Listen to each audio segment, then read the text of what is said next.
Thank you, Mike, and thank you, everyone, for being on the call today. Before I start that call, I want to thank so many of you shareholders for really supporting leronlimab and going out of your way trying to bring awareness about our product to politicians and other health professionals. Cytodyn just announced, as a few minutes ago, that the company has been granted a meeting with MHRA to discuss fast-track approval in a teleconference on September 9th, which is just 7 days from today. We have been having a very positive dialogue with MHRA, and I will explain this right now in great detail. On August 14th, Cytodyn asked MHRA, UK regulatory agency, to consider granting fast-track approval for leronlimab based on Cd10 results, and our top-line report was sent to them along with emergency IND patients and other data. On August 24th, just 10 days later, MHRA responded to us by indicating that we have reviewed your request and are sending your request to senior management team in licensing division for further input. We aim to have a response to you within 5 working days. That's what MHRA said. This was on August 24th. On August 27th, 3 days later, MHRA responded to our request. Amarex Director of our regulatory, Dr. Ahmad Bayat, indicated to Cytodyn, and I'm going to read you his email after receiving a response from MHRA. He said, "Dear all, please see below email from MHRA. This is great news that MHRA is offering a teleconference with us to discuss the regulatory pathway for fast-track approval for leronlimab based on CD10 results. MHRA email in regard to this meeting indicated MHRA is granting a 1-hour teleconference to discuss the route to the market for leronlimab in UK. Amarex indicated to Cytodyn that prior to this meeting, the MHRA needs a summary of our BLA and that this meeting is equivalent to a pre-BLA meeting in US. MHRA is requiring 5 business days to expeditely review the package, specifically manufacturing, clinical, and non-clinical. Amarex has put all their workforce, which is led by Dr. Kushdodi, on this project and have finalized this package earlier today. And Cytodyn team, Dr. Nitya Ray, Dr. Thomas Boyd, Dr. Scott Kelly, Dr. J. Lalezari, myself, and a few more advisors and consultants will review the package and get back to Amarex by no later than tomorrow close of business, as we have put a 24-hour limit in turning this document back to Amarex. Meanwhile, we have communicated to MHRA that the package will be delivered on September 4th, and therefore asking for a teleconference on September 9th. MHRA got back to us quickly, which was yesterday, and granted the meeting for September 9th as we requested it. In short, we believe we have a very good chance to get fast-track approval from MHRA, and our September 9th meeting was told to us by Amarex that is equivalent to a pre-BLA meeting, and we believe we have a strong case for fast-track approval. Having said that, please keep in mind that I am not saying we will get fast-track approval.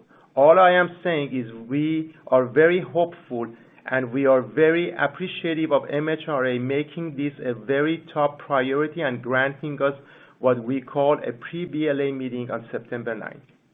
These are extremely expedited process, and it is mind-blowing how quick everyone is moving forward. Okay, so that takes us now to US FDA and our status of emergency use authorization. We sent an email to the FDA and requested the status of Cytodyn's potential EUA request, which was filed with them on August 12th. The FDA has indicated to us that a decision is forthcoming. So for everyone to think that this is just a simple thing, please think again. We are asking the FDA to do something in 2 to 3 weeks that usually takes months or sometimes years. So please be patient with this process. They are doing everything they can, I believe, and same thing with other regulatory departments. That takes us to Cd12 trial. First, let me explain Cd12 enrollment in UK. So I am ready now. I'm going to read to you the email that the regulatory director at Amarex, Dr. Ahmad Bayat, sent me in regards to that. This is what he said. We received great news today. UK Ethical Committee approved Cd12 study to be conducted in the UK. Now, the study can officially be initiated there. Please also see our MHRA's comments below. They have recommended Cytodyn to resubmit the Cytodyn Cd12 COVID-19 study to the Urgent Public Health UPH scheme. If UPH scheme badges Cd12 study as urgent health issue, Cytodyn would receive extra support from the sites and from the UK government. This is a very good news that we hear that UK is urging us to ask for government assistance, providing that we show that we have urgent we have a product that can meet urgent public health needs. In regards to Cd12 in US, our interim analysis will be conducted early part of October, and the results will also be shared with MHRA for approval for that population of Cd12 in UK as well as in US. So now let's talk about the BLA submission with HIV program. We do have some very encouraging news about our Type A meeting that I would like to update you now.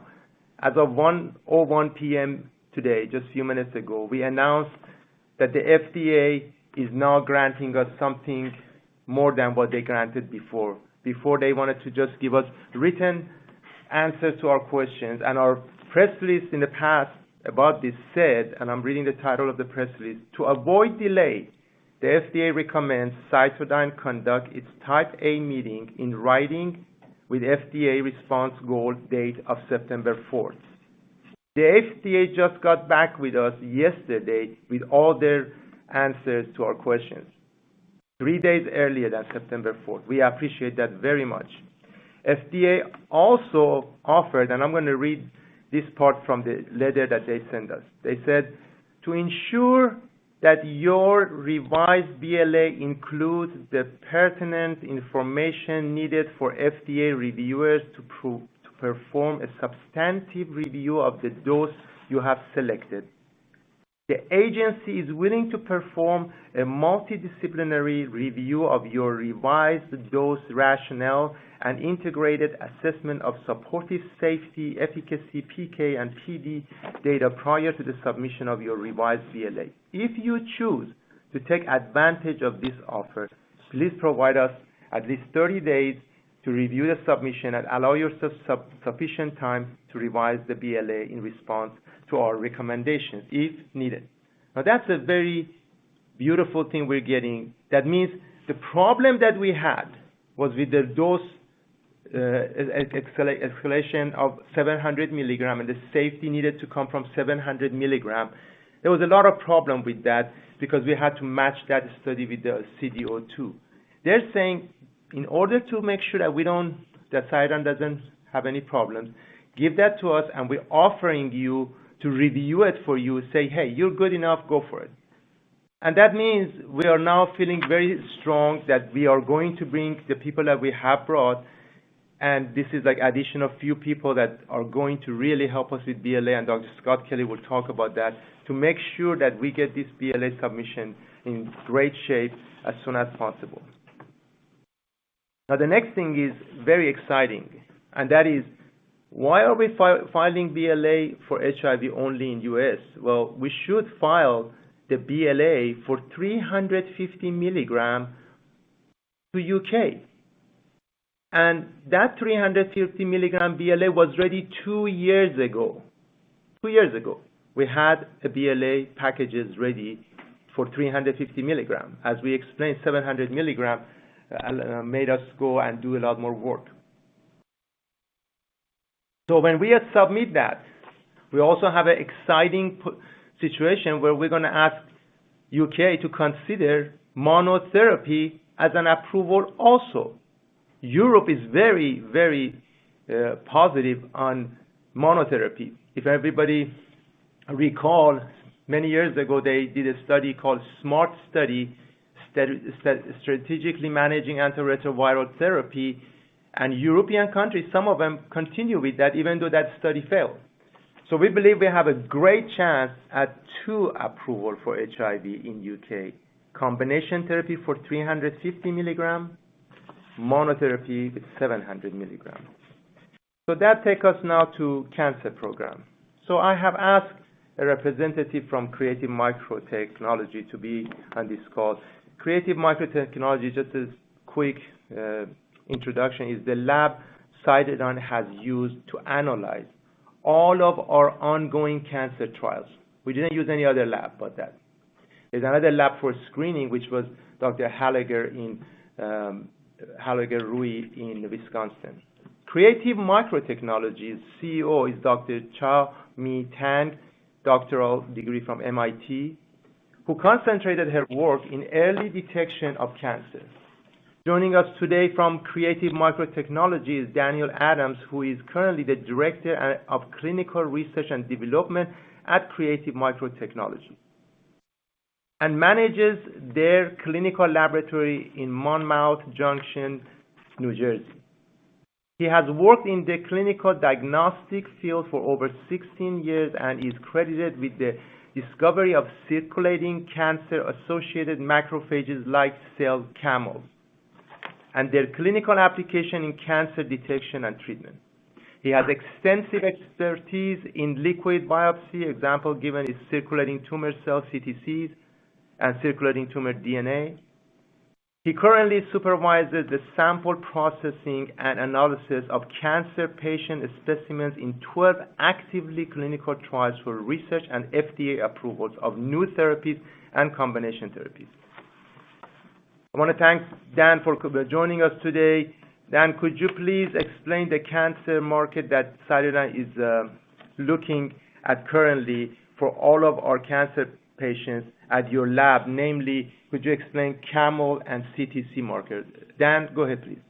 Of course. Hello, and thank you, Nader, for that introduction. So, yeah, my name is Daniel Adams, and I am the Director of Clinical Research and Development at Creative MicroTech, as Nader said. My company studies and specializes all aspects of blood-based biopsy. And for the past 10 years, we have focused specifically on the communication axis of tumor cells and their pro-tumorigenic immune cells and their ability to migrate through the bloodstream during invasion. Specifically, we study how these cells and immune macrophages work in coordination to allow tumor invasion, tumor spread. I'm hoping to discuss a little bit about the background because it is a novel field and also the context of the CCR5 work. Many years ago, we actually discovered during our large-scale proteomic metadata analysis encompassing a few hundred different cancer patient subtypes, that CCR5 was actually one of the most commonly expressed protein biomarker receptors in both circulating tumor cells and the pro-tumorigenic macrophages invading through the bloodstream to metastatic sites. Now, CCR5 has always been well known as a migratory cell receptor that has, for well over 20 years of published work, described it as the receptor responsible for cell motility from one part of the tissue into invading space. It has numerous ligand activators, MIP1, RANTs, also known as CCL5, MCP2, and eotaxin, as well as many others. But in general, the activation of CCR5 is usually in the context of RANTs, which allows pro-tumorigenic cells, both macrophages and tumor cells, to, as I said earlier, to migrate and invade. And that's really where our interest has kind of lied. Interestingly, that what we discovered, and again, this is very many years coming, is that CCR5 expression has historically been very difficult to quantify. Specifically, as cells tend to downregulate when they're in their stagnant state within primary tumors per se, and when they're growing, but when they're invading, they upregulate CCR5 as their motility marker. And this is where our work really found a clear parallel with cytodines and when we started working with them. Now, while CCR5 can often be low in primary and in metastatic biopsies when in circulation, we've actually seen extremely high expression of CCR5 in both circulating tumor cells and in circulating pro-tumorigenic macrophages. To that end, we partnered with Cytodyn to evaluate these invasive migratory tumor cells during and after treatment with leronlimab. Now, based on our previous preclinical models before we started working with patients specifically with leronlimab, we expect that most of the migratory cells and pro-tumorigenic macrophages should see a precipitous drop in both number and expression of CCR5 when leronlimab should be added. Now, our models to date have largely been, and again, we're talking about hundreds if not thousands of cancer patients across a broad range of cancer subtypes. Now, with most of our studies have been without the context of leronlimab, but one thing we have constantly seen is our models have found that patients with diminished CCR5 expression is always associated with fewer migratory tumor cells and better clinical outcomes. And that our models clearly have shown that a prediction that treatment with leronlimab will further diminish any existence of migratory tumor cells and result in less patient progression. Now, if anyone is curious about this work with CCR5, we actually have presented this for many years ongoing in posters and in conference form, and expect to have a publication on the topic of CCR5 in the migratory tumor cells in different patient populations coming out probably within the next few months and definitely within the year. And we're always open to questions, and hopefully that covers the context of where we come in. Nader? Thank you, Dan. I appreciate that explanation. So I want to make sure everybody is very clear that lab data, whatever marker that we use for HIV, cancer, for anything, will not give the company approval, and FDA will not consider it as approval. What we need is clinical outcome. The reason we get these lab markers, viral load for HIV or CAML and CTC for cancer or anything, is just that we can understand what's happening. And animal data also won't give you approval. So I want to make sure everybody understands that it's very important to do clinical trial and have clinical outcome. But the bar for clinical outcomes are very low in cancer because there aren't that many effective drugs that are coming to the market. So with that, I'm going to ask Dr. Scott Kelly to explain that. Scott, please. Yeah, sure. Thank you, Nader, and thank you, Dan, for your insight. So we believe the opportunities for cancer immunotherapies will grow exponentially, but there are limitations. Some immunotherapies have great potential against some cancers. Still, it doesn't work on all tumor types, and many patients who initially respond to currently approved immunotherapies later relapse or develop resistance. You will see different statistics such as only about 1/5 of cancer patients respond to immunotherapies like Keytruda, or 90% of patients will not respond to immunotherapies. This is the challenge we all face when trying to fight cancer. That said, we believe the bar is very low for leronlimab to make a difference in a $100 billion immunotherapy market.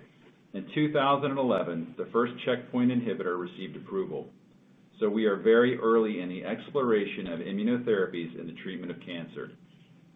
It is not an easy task, and it will require us to persist despite many obstacles. I will be exploring with our scientific board of advisors the role of the CCR5 receptor in the control of the tumor microenvironment. We refer to this as the second wave of immunotherapy. The questions we need to answer include, how can we further enhance and leverage the natural ability of the immune system to fight cancer? How can we limit metastasis? How can we turn off Tregs to allow the current standard of care treatments to work more effectively? How can we effectively use leronlimab to help turn macrophages that promote tumor growth into those that fight cancer? How do we further enhance the natural ability of the T cells to kill tumors while limiting the migration and invasiveness of cancer itself? What are the best complementary treatments due to our strong safety profile of leronlimab and no drug-drug interactions? These are difficult questions, but the questions we will be exploring further to define the role of leronlimab in the tumor microenvironment. As we move forward, we will continue to look for biomarkers to show the effectiveness of leronlimab. We will continue to look at cutting-edge diagnostics like cancer-associated macrophage-like cells, or CAMLs, and circulating tumor cells, or CDCs. This will all happen with our collaboration with Creative MicroTech. We believe that CAMLs and CDCs have the potential to provide a minimally invasive alternative to tissue biopsy to determine cancer therapy and monitor treatment response and recurrence. Cancer is a challenge to treat. We don't want to provide false hope, but independent research outside of Cytodyn confirms the potential importance of the CCR5 receptor in various aspects of cancer progression, and we owe it to cancer patients to explore the potential benefits.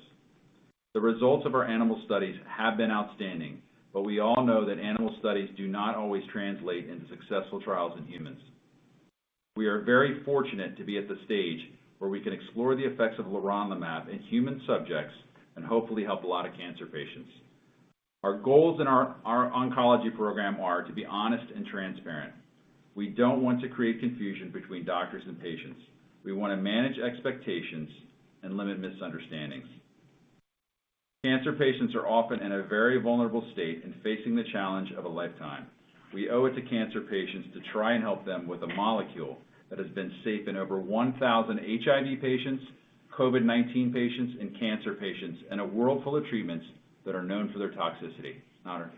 Thank you, Scott. And now let's talk about the business development. We are working with a lot of different companies, and we are in discussions with them. I want everybody to realize when we did the viral licensing, it took us, several months. Then we did American Regent licensing, and that took several weeks. These things don't happen right away, and in order for us to get tremendous credibility, it is important to get approval in one of these indications, either COVID-19 or HIV. But with that, let me ask Dr. Scott Kelly to give us an update on this business development relationship. Yeah, sure, Nader. So in regards to business development, we are moving forward and are now in contact with many international pharmaceutical companies at various stages of engagement. We are also in contact and in active discussions with pharmaceutical companies in Asia, Brazil, India, China, Europe, the Middle East, and North Africa. Thank you, Scott. So before I talk about, again, back to COVID-19 for long haulers, which is a potential study that we might want to talk about, but before that, I want to say that the person who knows more about HIV in clinical trial than anybody is Dr. Jacob Lalezari. He injected many patients in monotherapy. He's aware of those 5 patients that have gone 6 years. That was his patients. There are 200 and some patients going 1 year with monotherapy. A lot of them were his patients. There is about 40 some patients in extension of that Cd12, which some of them have gone 4 years. Those are mostly his patients. And he has seen the COVID-19 Cd10, how it came about. So I'm going to ask Dr. Lalezari to give us his assessment of leronlimab potential in HIV and COVID-19. Dr. Lalezari, please. Thank you, Nader. Wasn't expecting that question. So for HIV, we have patients who've been on leronlimab now for years, as you said, some out to 6 years. I think the challenge there is to identify up front which patients are going to be able to remain suppressed. Although we have observed that the majority of patients who break through in the first 12 weeks, so that's one advantage. I'm excited about leronlimab in combination. I think that if there were a second drug that we could administer to our HIV patients that were also once a week, that the leronlimab weekly therapy would be a very big deal. In terms of Cd10, I would say that, what I said on the last call was we're in a world that's upside down and backwards. I don't understand quite what the FDA did with convalescent plasma. I'm encouraged that the United Kingdom is taking such interest in leronlimab. I think you look at Cd10, and it is impossible to conclude anything other than the drug works. In terms of the primary endpoint, having 90% versus 70% of patients improve their total clinical score at day 3, in a study where about half the patients were at home with no symptoms at all, is a remarkable result. And when you add in the statistically significant impact on News 2 outcomes and the reduction of SAEs, unheard of by over 50%, I think it's impossible to conclude that anything other than the drug is working, and that there are folks who are promoting the idea that it's not working, but they're working off a different agenda. I know it's disheartening to see other drugs being given EUA status that have marginal, if any, benefit and have clear toxicity. And here we have leronlimab, which is, I think, showing clear benefit. It remains to be proven whether it's a little benefit or a huge amount of benefit, and I think we'll know more at the end of Cd12 or at the interim analysis of Cd12. And also a drug in leronlimab that has, as Scott said, been given to 1,000 patients without a significant safety signal. So I'm mystified as to why we don't even have an EUA right now for this drug in the U.S., but I'm very encouraged to see the actions being taken abroad. And back to you, Nader. Thank you, Jay. That was a great explanation. So in regards to long haulers, Cytodyn took on a phase 2 COVID-19 trial in such a expedited fashion that I don't think you can find it in any other company that has ever been done. We started it, we submitted IND, we finished and completed it, got the top-line report. Now our second trial has reached interim analysis. But then, what are we talking about? How many population is there? Well, it's mild to moderate, that's one, and then severe and critical, another one. So that's only 2. So we covered the whole thing. But now we're hearing that there are patients that are having, they call them long haulers, they're having symptoms after they finish the trial. I've heard that Chris Cuomo from CNN apparently had those kind of problems. Now, with that said, we do have a phase 3 ready to go for this. But if we get approval, our phase 3 changes. That would be label expansion. That might not even need a study. So with that, let me ask Dr. Scott Kelly to elaborate on this long hauler, please. Yeah, sure, Nader. So I want to personally thank many of you who have reached out to us to express your interest in trying leronlimab for yourself or for your loved ones. Long haulers are people that were infected with COVID-19 and never fully recovered. They have lingering symptoms similar to the acute phase, such as coughing, tightness in the chest, shortness of breath, fatigue is prevalent. They also describe a condition known as brain fog, which can affect their ability to think clearly and impair their cognition. There have been some recent concerns regarding the COVID-19 virus crossing the blood-brain barrier. If we receive emergency use authorization, we believe we may have the ability to help these patients in an expedited manner. If we need to do a phase 3, then we are prepared to submit another protocol under our current IND for COVID long haulers. The bottom line is we hear you, and we will do whatever we can to help you. The now 26 million patients that have been infected as of today with COVID-19 worldwide are the long haulers of tomorrow. Nader. Thank you. So the next thing before we get to Nasdaq Uplifting is the status of the publication of our manuscript. Many of you are thinking that when we talk about manuscripts submission, perhaps we're not fast enough, but the reality is there are a lot of problems with manuscript, and sometimes they do not get accepted. And if they don't, we can't do anything about it. But in regards to our completed trial, CD10, manuscript is ready for review for internal team by Thursday, and our review will be done within a couple of days. Dr. Sidham Raju from Montefiore is going to be the lead person on that manuscript, and the other principal investigators will be on there. Amrex folks and Cytodyn folks will be on it. Dr. Nicholas Agresti have submitted manuscript for 5 emergency IND critical patients who survived by using leronlimab.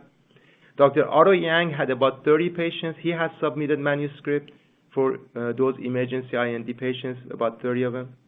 We also have prepared abstract for our CD10 results, which will be submitted for acceptance. There are animal study done in prevention, HIV prevention. That publication will be ready hopefully in the next several weeks.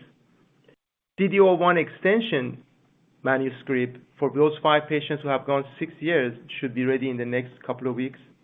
And CD02 for HIV and CD03 are also going to be worked on. This is quite a bit of manuscript and publication that we believe we're going to get a lot of attention from scientific community. So with that, we're going to ask Mike Mulholland to tell us about Nasdaq Uplifting. Mike, please. Yes, good afternoon. Brief update on where we are with our Nasdaq Uplisting. We are still in an evaluation mode with the exchange. As I said a few weeks ago, we expected a comment letter based upon our initial submission in week 3. Well, we received a comment letter at the end of week 4, just as we were wrapping up our the completion of our filing of our 10K. We are now preparing our responses to a number of expected questions that the exchange has asked, and the exchange is assessing a number of variables as the landscape of the company has changed. So, Nader, in conclusion, really, more variables simply adds a little bit more time. Any other questions or issues that may arise, we firmly believe we have a solution. Beautiful, Mike. Appreciate all the hard work you're doing on this. Now, before we go to Q&A, I'd like for Dr. Scott Kelly to take just a couple of minutes and talk about the additional expertise that we're bringing and our scientific board of advisors. Scott, please. Right. So as we announced yesterday, we are very proud of the initial members of our scientific advisory board. These are true leaders in the chosen fields of HIV, NASH, rheumatology, autoimmune diseases, and oncology. We have had further commitments now in the fields of virology and pulmonary and critical care. We are currently defining a few key areas to add value to our scientific advisory board, including neurology to explore diseases within the central nervous system and further subdisciplines of oncology. We feel we have a firm foundation with our initial members. We will continue to add new members of national and international recognition. Thank you, Scott. So now we're going to go to Q&A. Please note that before we go to Q&A, that if there is any question that's not appropriate or not related to leronlimab, we will immediately go to next question, and no disrespect is meant from our side. Operator, please open the call for Q&A. Absolutely. Ladies and gentlemen, if you would like to ask a question at this time, please press star 1 on your telephone keypad. The confirmation tone will indicate that your line is in the question queue. You may press star 2 if you would like to remove your question from the queue. For participants using speaker equipment, it may be necessary to pick up your handset before pressing the star keys. Our first question comes from the line of Donald Kidder, a private investor. Please proceed with your question. Yes, I have 2 questions. One, with the increased number of trials and activity, do you foresee any new financing required and approximately when that might be? Or do we have enough financing to cover 6-8 months worth of activity? Second question on the phase 2 trial, the performance with the drug versus the placebo was 250% on the News 2 on day 3. What was the performance on day 7, 9, and 10? Was there a decrease in performance, or did it maintain that 250%? Thank you, Dan, for your question. So in regards to increasing the trials, we are monitoring this very carefully because we believe that our stock should be in double digit or higher. That's what we believe. And because of that, we want to wait and see where the chips fall and then raise funding. We did that when the stock was at 30 cents. We always keep saying to everybody, we have a better day ahead of us. People got tired of hearing that, but it happened, and it happened very quickly. So we will raise funding, but Mike, could you? Yeah, let me just add to that, Nader, and thanks for that question.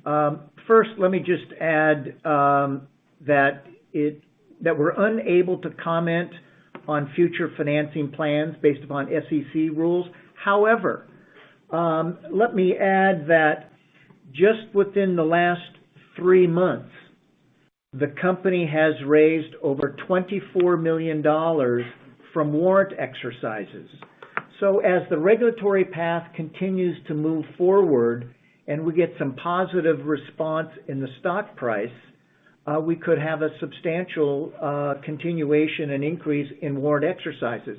So that's a key variable as to whether or not we would have to raise any additional money externally. Nader? Thank you, Mike. So the second question, the good question, was phase 2 performance 250% for better for news 2. It was 150%, by the way. It's 2.5-fold better. Dr. J. Lalezari corrected me last time saying, do your math, it's 1.5 times. Well, 2.5 times is 150%. So with that said, we reported on our top line report, only data that was gathered was day 0, day 3, day 7, and day 14. So 8, 9, 10, and those, we don't have any data of any sort. 0, 3, 7, and 14. When you look at the population for analysis, you either look at all the patients without excluding anyone, or you're allowed to exclude some per protocol. This is something you give to FDA before the trial, saying if a patient falls into those categories, we want to exclude them and do the analysis per protocol. Per protocol or intended to treat, which is all the patients, we hit the endpoint for both of them with a p-value less than 0.04, whatever it was, 0.02, one of them, 0.03 about. Now, day 3, we also hit the that endpoint for intent to treat, I believe. But I don't know exactly what was it per protocol, so we can perhaps send you an email if you send us an email and we'll give you the result. But the most important was day 3, we hit it very strongly, and day 14. So with that, next question, please. Nader, if I could just jump in there, I just wanted to point out that before you and I saw the results, I had challenged Cytodyn that in order for these results to be credible, I believe we needed to see an impact at day 3. I wasn't going to necessarily stand by a day 14 endpoint without seeing a replication of the early activity we saw in the emergency IND patients. And so the fact that we did see the decrease at day 3 in the total clinical score, as well as the news 2 in the per protocol population, I think was very important. And I just want to note to your investors that I challenge the company to meet that endpoint before we ever saw the results. Yeah, no, thank you for that, Jay. And I want to just add one quick thing. There was some question that was sent to us about somebody was analyzing news 2 and coming up with a very weird negative assessment. So if you add 2 numbers together, like A plus B equal to C, doesn't matter if A is very high or B is very high. C is a combination of those 2. So they were saying that if there is 7 parameters that come up and assess news 2, and if one of them can be taken care of by aspirin and the other one can be taken care of perhaps with massaging the patient, so what the heck are we talking about? And that's so funny because the published data that has been peer reviewed are so strong, and there are so so many professional people in this field that are so high on this news too, that when somebody comes and says this, I see a lot of investors just panicking and say, oh my God, maybe they're right. No, they're not right. There is 7 parameters that integrated and gave a number that Royal College of Physicians in England declared that this is a very crucial number that predicts if that patient is going to become critical in a critical situation or not. Now, we reduce that. That means, in my opinion, leronlimab actually works in a lot of other things. As we know, leronlimab corrects the immune system. Perhaps we did so many good over there that is not measurable with other parameters. But with that, let's go ahead and go to the next question, please. Thank you. Our next question comes from Peter Levine with Ameriprise Financial. Please proceed. Hi, thank you. Great news update. I was hoping you could tell me something a little more precise on the timeline of the uplisting, the estimated time. And from the last conference call, you had 12 patients in the cancer trial that had very good CTC results. I was wondering if there's any update as far as their increased number of patients now, and any other data that came out of that you can tell us. Yes, thank you for your question. So, cancer trial, we don't have clear signal that we want to see yet. We need more data. And the patient who has done wonderful, in our opinion, is my own family member. I'm the CEO of this company, so whatever I say, everybody's going to take it with skepticism, and they should.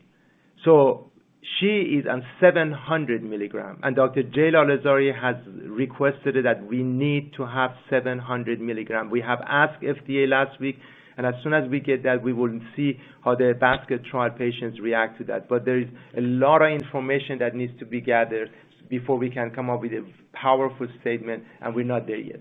Next question, please. Our next question comes from Nick Kova from Tensoco Capital. Oh, sorry, please go ahead. So Mike, go ahead. Yes, the first question by the last caller was, can you give us some sort of insight as to what the uplist timeline looks like going forward? Well, we embarked on this process. We knew it was going to be about a 6 to 8 week process. The financial landscape of the company, stock price, etc., has moved around in sort of a rather variable fashion, which creates some more evaluation by the exchange. They sent us their comment letter a week later than we had expected, and that arrived the day before we filed our 10-K. We received the comment letter, which was some operational as expected questions unrelated to the 10-K. So we're going to be responding within the next couple of days very comfortably. And I can't say whether or not there'll be another follow-on round of inquiry, but it's a process. Nader and our clinical and regulatory team have been dealing with the FDA. I wouldn't characterize the Nasdaq as the FDA, but it is a process. It's an ebb and flow, and we think we're all on our game to continue to move forward. Yep. Next question. Go ahead, Nick, please. Thank you. Our next question comes from Nick Kova with Tensoco Capital. Please proceed with your question. I'm just trying to get some more color on a couple of things. I have 3 questions, I guess. One is related to News 2, and in the leronlimab arm, we showed the 2.5x greater incidence of a quote-unquote beneficial improvement versus the placebo. And I was wondering if you could add some color as to what that beneficial improvement was. Was it something like, a point on the News 2 scale, or was there an average improvement on the News 2 scale? Anything you could add in terms of color on that beneficial improvement? Yeah, so let's go one at a time. Let's answer that. So News 2 consists of 7 parameters: systolic blood pressure, oxygen need, and so forth, body temperature. So these are measurable parameters, not something you ask the patient how you're feeling or do you have aches, which was our primary endpoint. Those are subjective. In that regard, the patient's numbers came 2.5 times lower. So imagine if the body temperature was from 0 to 3, they get 3, or whatever the scale is. They take those numbers and articulate it in a formula. It's not just adding these numbers like we did with the primary endpoint symptom score. This is articulated by top professionals in the world that came up with this, and they were able to put this in a way that they were weighting different mechanism of action of each one of these parameters in a very articulated way, and they call it News 2 because News that they upgraded that. And in that regard, the numbers were much different, which was, as our Amarex folks called me that, they said, you just had a jackpot. This is incredible. That's what they saw. So the numbers are objective analysis of these parameters. It's the most crucial parameter for for COVID-19 patients. I think this should be the primary input for every study, as a matter of fact. But that's all we can say for now. Go ahead, Nick, for your second question. Okay, and then on the second question was the leronlimab showed 64% fewer SAEs versus placebo, and I was curious if you had a p-value on that delta. No, we don't. They don't do p-value on SAEs, but just knowing that you just got your, there was like more than twice more SAE events or AE events in the placebo arm, that tells me myself, just me thinking, and the other doctors who I talked to, that leronlimab is correcting the immune system as we always thought it will. And therefore, we don't see that. Scott, you want to elaborate on that? No, I think that when you think about COVID-19 as a multi-system inflammatory disorder, we think that the reason that you're having less serious adverse events is due to the effects of leronlimab in this population, and the fact that COVID is actually causing this problem, and that leronlimab, we believe, is helping to correct that problem. Okay. Jay, please do. Yeah, one thing I don't think we've emphasized enough is how healthy this population was of CD10. That, yes, we saw that 90% versus 70% at day 3, but that was only in the half of the patients that had symptoms. That half of these 85 patients basically had a symptom score of less than 4. None of them were on oxygen, and they were mostly at home. Or a good part of them were at home. So the fact that we have moved the needle on total clinical symptom score or NEWS2 or SAEs in a population that started the study as well as they are is, I think, the thing that's so stunning about this. And the thing that bodes well, I guess we set the study up to look at clinical symptom score because we thought that would be an appropriate primary endpoint. But if we had known that we were going to move NEWS2 or SAEs, that obviously is a far more relevant and important, meaningful endpoint than just improving your muscle aches. The fact that we did all of them in a patient population that started as healthy as they were is, I think, incredible. Thank you so much. That's excellent explanation. Let me just add one quick thing to that before we go to your third question. Cytodyn takes the gold standard trial, double-blinded placebo. But we didn't just take that gold standard trial. We went ahead, did something for the benefit of the patients, and made it 2-to-1. It's so much tougher to hit a primary endpoint. When big pharma like Gilead does a trial at 1,400 patients, if you see a small benefit anywhere, you're going to have much better chance of hitting your primary endpoint in a small amount of improvement. Now, those big pharmas, they go and analyze every patient, which one would give them better chance of having a better outcome for themselves. We didn't have any of that. Little Cytodyn takes anybody who can come in. There, a lot of people were zero symptom score at the beginning, and we just throw in everybody in there because we believe in leronlimab. And boy, we hit a jackpot with news and have our safety talk for itself. So we're very proud of these results, and we will be talking about it hopefully more very soon. But go ahead, Nick, with your third question, please. Okay. Yeah, my last question is just, does the company currently meet the shareholder equity or tangible asset requirement for uplisting? Mike? Yes. Nick, I can't comment on currentness as down to date. As we reported on August 14, we reported negative equity of 2.5 million. We all know that the Nasdaq standard is either a positive 4 million or 5 million, depending on the path. If you carefully read Note 18, Subsequent Events, you will also be able to discern that from June 1 through late July, we added we enumerated transactions that would increase equity of approximately $33.8 million in a positive fashion. On the other hand, for you accountants out there, you would know that 33.8 would be offset by operating losses. So the negative or positive equity issue can be cured, in my view, at any time with a small offering of some sort. Or if the stock kicks up, warrants are going to be exercised. So it's a fluid issue, and positive equity is the test at the time of uplisting. May 31 was not at uplist. And to add to that, if Nasdaq comes back and says you need to raise another 5 to 10 million to have the required positive equity shareholder value, we will do that within 24 hours, maximum 48 hours. That's what I believe we will do. So with that, thank you, Nick, for all your questions. Next, please. Thank you. The next question comes from the line of Ali Tusi with LPL Financial. Please proceed with your question.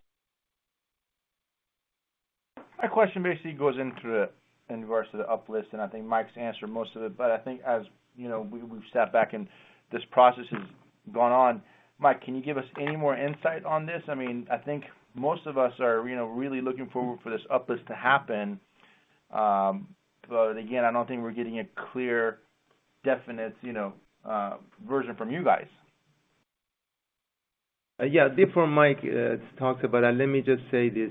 When you go to regulatory agencies and you ask them, what do I need to do? They hand you an application. When you file that application, they're going to have questions for you. And if the question is like, go to your auditor and have them do this and that and have 18 different questions, and we're moving as fast as we can, and we didn't tell anybody we're going to have it done next week or 2 weeks later. We said what we're going to do, and we're updating everybody. And we're going to do that with everything that we have been doing always. But with that, Mike, do you have anything to add? Really, again, it's simply a process. On the internet, it's readily available. The Nasdaq initial uplisting guide dated June 2020. And for those of you that are becoming students of the uplisting process, you can see that there are 3 paths. We are running concurrently on 2 paths. And of the quantitative financial metrics, you can read those quite carefully. You understand our financial statements, and it's fluid. Thank you, Mike. Next question, please. Thank you for your question. Next, please. Thank you. Our next question comes from Mark Slancy with Centaurus Financial. Please proceed with your question. Good afternoon, Nader. How you doing? Doing great. Good afternoon. Thanks for all your hard work. Just a quick question about the current test that started about a week ago. I noted that Pfizer, J&J, Moderna, and Novavax all have studies in phase 3 with approximately 30,000 people enrolled, and just wondering how the current test, which I think is 195 enrollees, is going to stack up to that if there has to be another 20,000 behind that, or could that be sufficient to go for some kind of approval? So that's a great question. The reason FDA gave us one trial for Cd12 and indicated to us that this is a registrational trial that could be approved if the results are positive is because the safety of leronlimab is unheard of. Other trials, they need 20,000, 30,000. Gilead needed 1,400, and they increased that number when they did interim analysis because the safety is not established. We have a safety of leronlimab that is great, and in the 1,000 patients that we have given leronlimab, and those data are with FDA, so they felt comfortable with this size. Next question, please. Thanks for your question. Thank you. Our next question comes from the line of Michael Camarino, a private investor. Please proceed with your question. Good afternoon, team for Burning the Midnight Oil. As a private investor, I speak on behalf of most to say that, we appreciate all the work you're doing to help those with cancer, HIV, and COVID. And I have 2 questions. Number one, can you get into, and this is perhaps for Michael Mulholland, Can you get into the issues concerning uplisting a little bit more? Is it just the stock price? Is the equity position because of the form that was filed on August 14th? And two, once you hear back from the UK, what is your expected turnaround time, given that, we're already into September? Are we thinking October? Are we thinking late September? Any information would be helpful. Mike? Yeah, just briefly on the variables related to the Nasdaq uplist. As you've seen, the 10K, again, equity is a variable which can be solved. The stock price is a variable that could be up or down. Equity can be solved by warrants being exercised if the stock price goes up. If the stock price remains where it is, there are other avenues to address. There are also the going concern issue with respect to our audit opinion. Some people were shocked by the going concern exception, but those who read financial statements would know it's a non-event. The 17th consecutive year we've received such a qualification to our audit opinion. Notwithstanding that, our outside audit firm is well versed in this, and we initiated discussions with them about how to resolve that several weeks ago. So as I said initially, there are many variables on the landscape, and we believe we have a solution for all of them. Now, is that a guarantee of an uplist? No. But again, we are on our game with respect to the variables. Thank you for your question. So this concludes the question and answer session because we already passed 2 o'clock. But let me just give a small summary of where we are. We have COVID-19 Cd10 completed trial with great results. Don't let anybody tell you anything but that. Anything beside that is not fact, it's fiction. We don't make fictions here, we tell facts here. These facts indicate we did a superb job in this trial. Now, do we need a phase 3 to get approval in US? Do we need a phase 3 to get approval in UK? We hope not. We're very upbeat about UK, and we're going forward full blast. Our Cd12 already completed enough patients for interim analysis. We hope to report that first half of October.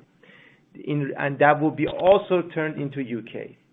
In regards to our HIV, all the naysayers who talk about refuse to file, they're going to have to now think again, because we went to FDA. The FDA answered all of our questions in a beautiful way. They give us more things to help us, as they have always done that, because their intention, in our opinion, is to get us approved and get us through all these regulatory that sometimes is very difficult. We have great explanation from them, and now we're going to have a call with them on September 8th.